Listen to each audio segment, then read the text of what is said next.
Salve a tutti, Zona Franca, argomento Zona Franca.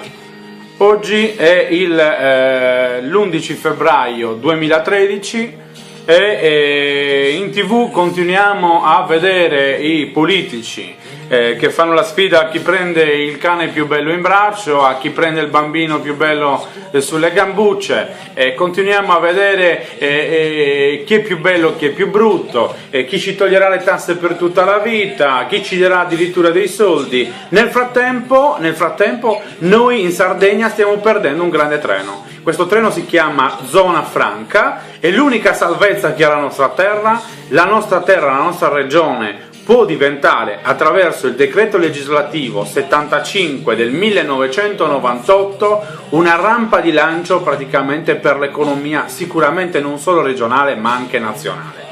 Diventeremo praticamente una sponda per l'Europa e diventeremo la regione sicuramente più ricca a livello nazionale. E questo non si vuole mettere in atto, da una politica che ha paura di far pagare ai sardi una benzina a 80 centesimi il litro, una politica che ha paura di far defiscalizzare le imprese, una politica che ha paura di darci di nuovo la possibilità di crescere. Per quale motivo la politica, anche se vi continuano a dire ma secondo voi se potevamo farlo non l'avevamo già messo in atto e quindi non lo stiamo facendo perché non si può fare? Non è così, noi siamo affiancati da grandi tecnici quali la dottoressa Randaccio, quali l'avvocato Scifo, che ci stanno comunque man mano aggiornando, informando, e abbiamo studiato benissimo il decreto legislativo 75-98.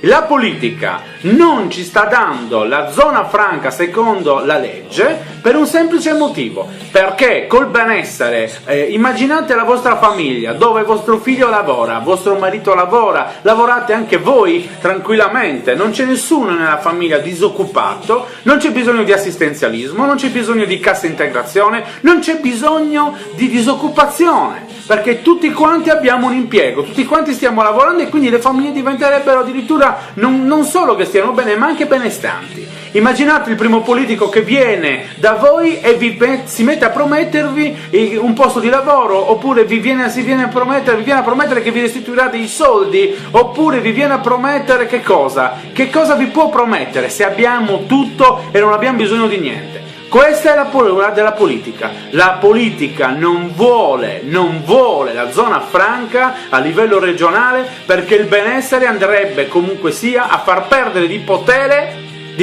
questa gente. Allora noi adesso di campagne elettorali, di gente che sbaglia le parole facendo le domande, ecco la cosa importante, anche noi come persone civili normali di popolo sardo non sbagliamo più. Dobbiamo chiedere la zona franca, ce la daranno, è nostra. Decreto legislativo 75-1998 è nostra. Obbligate tutti i vostri sindaci a deliberare in consiglio la zona franca per il vostro comune. Tutti quanti i sindaci, entro un mese, massimo entro un mese, tutti i comuni della Sardegna dovranno aver deliberato in consiglio per la zona franca per il nostro comune. Porto Scuse è già stato fatto, l'Agenzia delle Dogane e i monopoli di Stato hanno risposto in maniera affermativa, è solo da mettere in pratica. Ci stanno prendendo per il culo sul nostro futuro e il futuro dei nostri figli. Stiamo morendo, siamo alla fame, abbiamo avuto troppe persone appese ad una fune, troppa gente che si è tolta la vita per questa cazzo di crisi, per un'Equitalia che ci viene a portare via le case, per qualsiasi tipo di merdata che ci hanno messo addosso. Ogni volta che c'è stato uno sfratto, ogni volta che c'è stata qualsiasi cosa ci hanno detto la legge è legge e va rispettata. Noi abbiamo una legge e adesso rispettatela voi, non vogliamo più sentire niente.